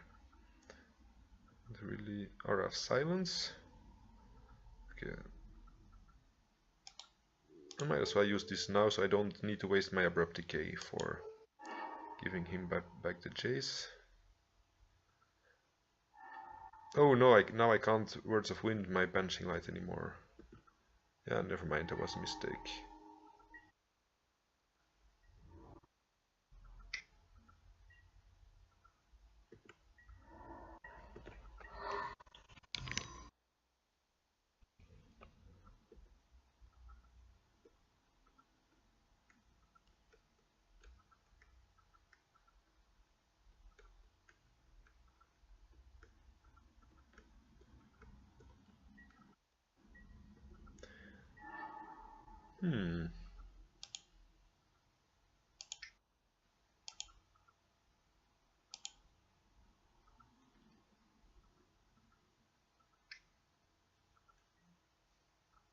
Okay, opponent just has too much going on here, yeah.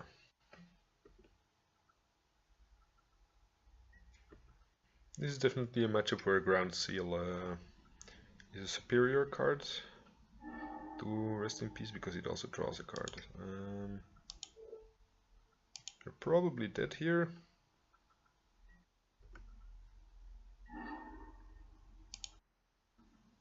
I mean, I can try, right?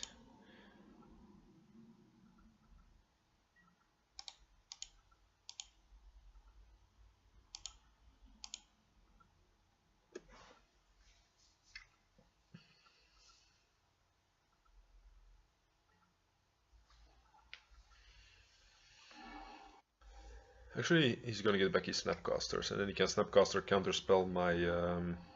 Oh, never mind.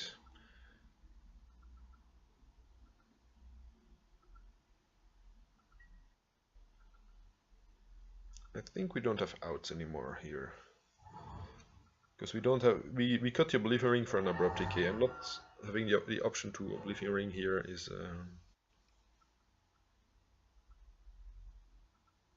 I'm gonna keep playing here because it's the last game of the league. So I might as well hope to have my opponent make a mistake, but that's like almost impossible.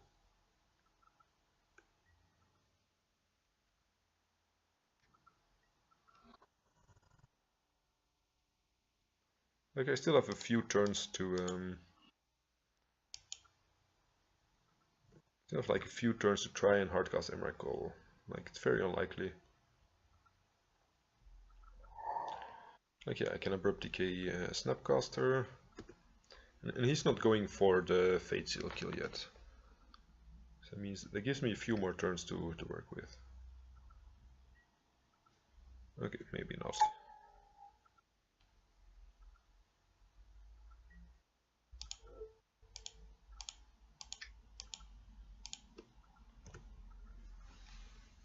So he's gonna attack for 7, he's gonna attack for 9 next turn. Yeah, that's one. I'm gonna be down to 1 after he attacks me next turn. Or like he might even flash in another Snapcaster Mage, just to deal like 1 more damage. Explosives for 1, yeah, GG. Not beating that. Draw cards, me. Okay, the deck underperformed a bit in this league. I think that's not really the deck's fault. Like sometimes you just draw bricks like we did in this last game, and yeah, that's the risk of running 4 legendary lands without filtering. Okay, see you for the next video sometime.